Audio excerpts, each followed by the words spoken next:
watching the punter punt the ball, trusting in my blockers, and we have really good gunner control. So just trusting in them, making sure that the gunners on their side isn't coming down as fast. So like just letting me to get the return started and just the holdups from the front seven, and it was just amazing. I seen everything that was like basically scripted, and it was just perfect. So all I had to do was just run. That was about it, just run. Mana, you had the fumble against BYU. What did it mean, this moment mean to you and the coaches continuing to trust you back there? That fumble, that's in the past. I mean, I can't do anything to get that back. So really, it's just moving forward and what can I do to make this program better by just being smarter back there. And when it's time to return something, then try to get as much as I can out of it and trusting in my blockers. Devin, there was a lot of talk going into this game that you guys needed to win these big games. What was kind of the mentality going into this game, and what worked for you guys today? Yeah, I think the biggest thing for us, there's still a way for us to get to the championship.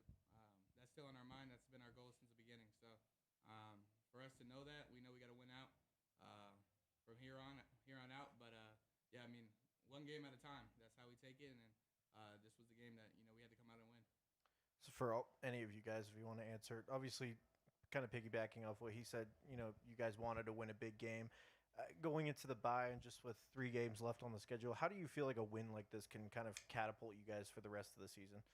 Yeah, I think healthy. Being healthy is, number one priority. Let's get our guys 100%. Let's go on this 3-game stretch to finish out our season. But, yeah, I mean, the bye week's also great to see family. We play a lot of football, so, you get to see your family every once in a while. Definitely lights your spirits back up and, fire you up a little bit. Devin, in the back here, just being back there out on the field, how did that feel? It didn't look like you were rusty at all. You didn't skip a beat. You got right back in rhythm, especially with your main target over there on the other end. What did that feel like being out there? And then for Ryan, was this maybe the most complete team win, offense, defense, special teams of the year? There you go. Yeah, I do think so. We on all fronts, I think we were firing. Offense did real well, moving the ball, blocking, running, passing. Dev did great, avoiding sacks, scrambling and stuff, just getting down the field. Defense played lights out. Mono man over here. Special teams played real well. So yeah, I think we were firing on all cylinders, and I mean, yeah, we whooped their ass. Put it short. Yeah. Just one thing. Being out last week, it just made me kind of realize. I ran out that tunnel today, just seeing everybody. Just it was great. I felt it a little bit more today. Just you go by so many of those memories so fast, you don't really think about them. But yeah, it gave me a lot of realization, and I'm happy to be a U. They showed out tonight. The blackout was there, and yeah, I'm happy we delivered. Ryan, you right here. You had the big play, the 46-yard reception on the trick play. Just can you walk us through what happened, kind of the sequencing, and what you were thinking as the ball was floating through the air? Obviously, yeah, it was that trick play, so I had to shuffle, kind of give a block look, and ended up supposed to slip the safety outside. That's what it usually is, but he was kind of flat-footed, so I just stuck my foot in the ground, beat him inside, and I just prayed that I turned around, the ball was in the air. It was, and yeah, I just saw it in the air, and so I told myself I have to come down with it, and did, and yeah, that was a good play. Very excited we called it finally. Devin, you guys had a 100-yard receiver tonight, 100-yard rusher. What does it say about this offense that you've been able to strike this kind of balance, especially in a big game like this? Yeah, I say it every week. Those weeks where we have big run games, that's also receivers blocking downfield as well. So we love when teams do actually respect our run game, and they try their best to stop that, and that's what opens up our receivers to get their one-on-one opportunities, and I trust those boys anytime. So whatever gets that win, that's how I play on the field. Jonah, 14 points for Cincinnati is a season low for them this year. What do you think the defense did that was able to shut them down? What do you credit that to? Well, first and foremost, I just want to give all honor and glory to God. I think the plays that all of us made as a team and the guys up here are just a reflection of how greatly He's blessed us. But can you answer your question again? I'm sorry. Why do you think you held them to 14 points? That's their season low. I think Coach Scalley's a genius, to be honest. that was a really good offense, and I just think we wanted it more, honestly, at the end of the day. For Mana, obviously, as kind of piggybacking off of the BYU fumble, just how did you, I guess, use that as a learning experience, maybe the past 2 weeks, and kind of used it in this game, particularly if there was anything like that, and for your teammates? I mean, what have you seen from Mana, just kind of recovering from that moment a few weeks ago? For me, I mean, just kind of looking back at that, it really is both ways. If I would have caught it, things would have been different, but I didn't. So just knowing that the next one I'm going to take is going to be much cleaner and much better decisions. So just making sure that I know when it's the right time to take a punt back and not get too greedy. I just after the BYU game, obviously now, like in today's game, freaking with people betting and stuff like that, there's a lot of hate and a lot of people, mad fans and stuff, that will reach out to you and send some pretty nasty stuff. So yeah, we play this game because we love it, and when we mess up, that's where we usually hear from most people.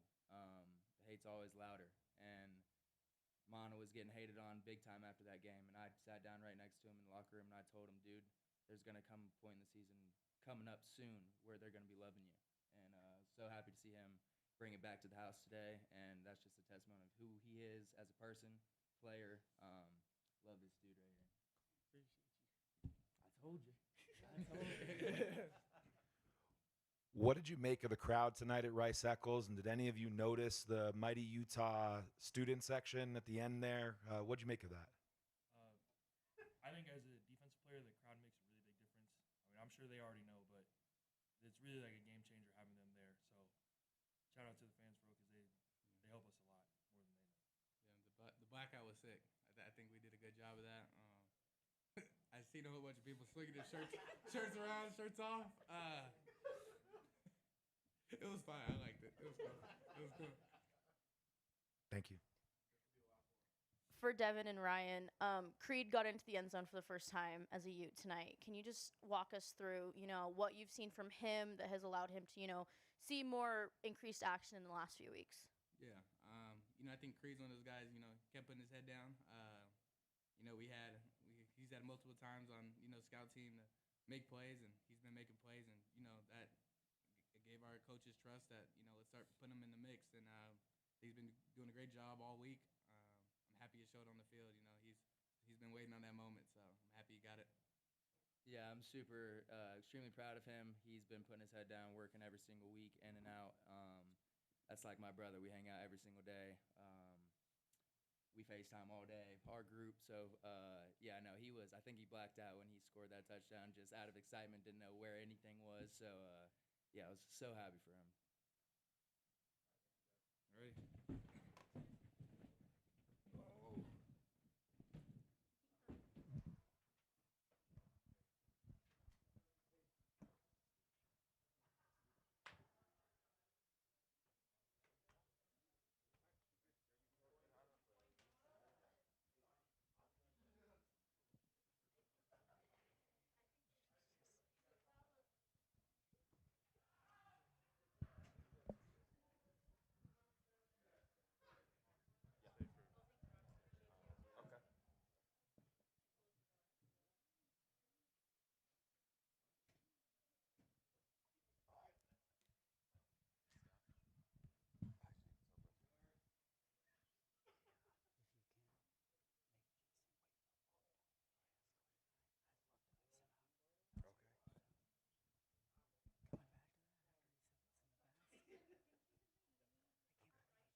If there's hands raised.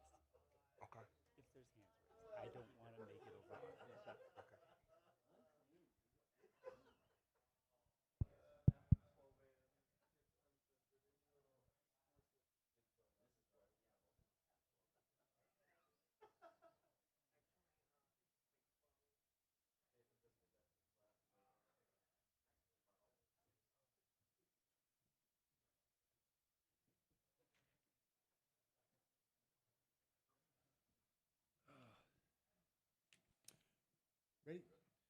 Okay, that was a really good football team we beat. I can tell you that. They're well coached.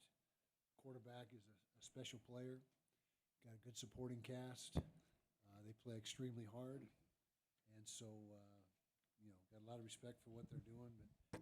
But we played outstanding tonight, all phases. Offense controlled the ball, made first downs, ran the football effectively, threw it effectively. Converted 2 of 2 fourth downs, critical fourth downs are in that first second drive of the game, which led to an ensuing touchdown. Defense smothering all night long. We turned a few things loose here and there, but for the most part, we had complete control of the game defensively. Great job by the special teams. Mana Carvalho, a nice return, 25-yarder, and then the big one that really put the game in the icebox on the house call punt return. It was a great run, great blocking, great job by everyone involved. So couldn't be more proud of the football team, coaching staff, just the whole building. I mean, we're starting to get some momentum now, and just love coaching these guys, love being around them, and leadership is tremendous. Just got to keep it going. We're on a bye week now. Good win to go into a bye week on and be able to regroup again and get some guys healed back up and get some guys fresh. And so, yeah, that's where we are. Questions? Kyle, this is back-to-back weeks now of dominating performances. Is this team playing as well as you would expect it from the jump, and can they continue this? Yeah, I would say that we're playing very well, and we've got a lot of good players. Got some tough games. We got 3 left, but next one is on the road at Baylor, so that's where our entire focus is. But we've got 7 wins now, and just about every one's in dominating fashion. I mean, we had the two disappointing losses, but guys responded, bounced back, and didn't miss a beat. So yeah, a lot of good things going on, and so just got to keep things rolling. Coach, Sorsby's name has been circulating in NFL draft talks, and you held him to 33% completion tonight. What do you have to say about your secondary's performance? Secondary did an outstanding job. They did get a few things on us here and there, but for the most part, we were in position on just about every deep ball. And pass rush was good too. The ball was coming out quick because he had to speed things up, and that's where pass defense starts, is at the line of scrimmage with the rush. But very, very proud of the secondary and how they performed and how they competed fiercely, fierce competitors back there. 2 straight weeks with Wayshawn going over 100 and scoring. Mm-hmm. What has allowed him in the last, I guess, since the bye week, not only to be productive, but also get the touches necessary to get up there? He's practicing very well. Not that he was a bad practicer, but he's starting to separate himself. Concerted effort on our part to get him more touches, because when you look at his production, he deserves more. And so I think we're getting him now to the place he was over 100 yards tonight. We're getting about the right dose of what he can contribute each week, and so it was just a matter of him. Knock had some good games early on, and still is a good back. But again, Wayshawn just seems to be having the guy that is the back with a hot hand. How about that? He's got the hot hand for us. Coach Ryan Davis went 8 for 130 and a touchdown. Just what does his presence in the passing game mean to this offense? He has been so valuable to us this year. He catches everything. You throw it in his general direction, he's going to come down with it. And he's also a good run after catch. He gets tough yards after the catch. And such a savvy, crafty receiver. He's as smart of a receiver as I've ever been around. Knows how to get open, knows how to work the zones and space, get open in space, and he's fearless. He focuses on the ball. He's not going to short arm anything. He's going to go up and get every ball you throw to him. And I he's just a guy that is so valuable to Devin and our offense right now. Kyle, Whitmore only had a couple catches, and they came in the blood against Colorado, and 4 guys had a chance to tackle him on that touchdown. He gets in the end zone. Can you give us his backstory a little bit? How'd you find him? Where he came from? Creed? Why is he emerging now? Well, he came from Mississippi State. He was a transfer out of the portal. Had some ball security issues early, in camp and early in the season in practice. And if you have ball security issues, you're not going to see much playing time. He's corrected those, but by the time he got them corrected, he was behind the other guys. With Tobias Merriweather on the shelf and not available, it created an opportunity in some of the personnel groups for him to get in the rotation. And he made the most of it tonight. That was a really nice catch and run, as you pointed out. And so that's just, he's a lot like RD, like Ryan Davis. He's the same type of receiver, possession guy, and in a positive way, not in a negative way. Sometimes that has a negative connotation, but he certainly helped his cause tonight. Cincinnati comes out in the second half strong. They cut the lead to 10.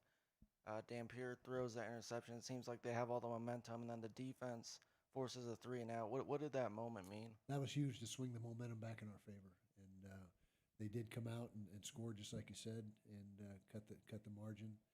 And we needed to answer, and we did with the defensive stop, and then the offense got in gear again, and then the punt return, like I said, put the game on ice. I know there's always a concerted effort to control the clock with teams you coach, but 40-plus minutes of possession time today. Was there a different strategy going in, just knowing you're facing the bottom conference rush defense?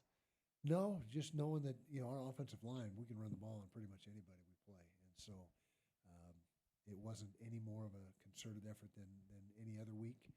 But that was another huge plus. I mean, we only had to play 60-something snaps, I think, on defense, which that's a lot. I mean, if you're playing 15 or 20 less snaps every week than every other defense in the league, at the end of the season, that's 2 or 3 games less, and your the wear and tear is not as great. And that's a big factor. That's a big factor. Coach, walk us through the next 2 weeks, coming off 2 big wins, going into the bye week, coming out on the other side, traveling for the first time since traveling out of states for the first time since the 27th of September. Walk us through what the next 2 weeks of prep and mindset and all that looks like. Yeah, well, next week we'll do very similar routine as we did the first bye week, where we'll work them 3 days and give them 4 days off. And the 3 days we'll work most likely will be Tuesday, Wednesday, Thursday. Tuesday, a very light film day. Put this game to bed, get on the next opponent. Wednesday will probably be a half padded practice, then Thursday a no padded practice, then give them Friday, Saturday, Sunday off, and then start up on Monday with the heavy work. The heavy lifting will start on Monday. Kyle, Don Saunders has had a couple of really big games the last few weeks. What have you seen from him, that has led to maybe him seeing increased time and, the big playability that he's made so far? Yeah, the first 3, 4, 5 weeks, he was hampered with a leg injury. He couldn't, he was unable to go full speed. He was really hampered by it. Wasn't able to practice a bunch of the time. Finally got himself where he's healthy, and you saw tonight what his capabilities are. And we got really good those corners between Blake Cotton and Smith Snowden and Scooby. Not a lot of reps to be had, but JC is a really good player too. Number 14, he's a real good player he's only a sophomore. We think he's got a big upside. So I think we really hit the jackpot in the portal with those corners that we took, and all 3 or 4 of them are going to really help us out. At some point they already are. I mean, Blake Cotton tonight, he was in position on virtually every deep ball that he was tested on. So, yeah, good question. Thank you guys. Appreciate you. Dodgers, huh? Dodgers. I know, it's a dilemma. I'm a Yankee fan.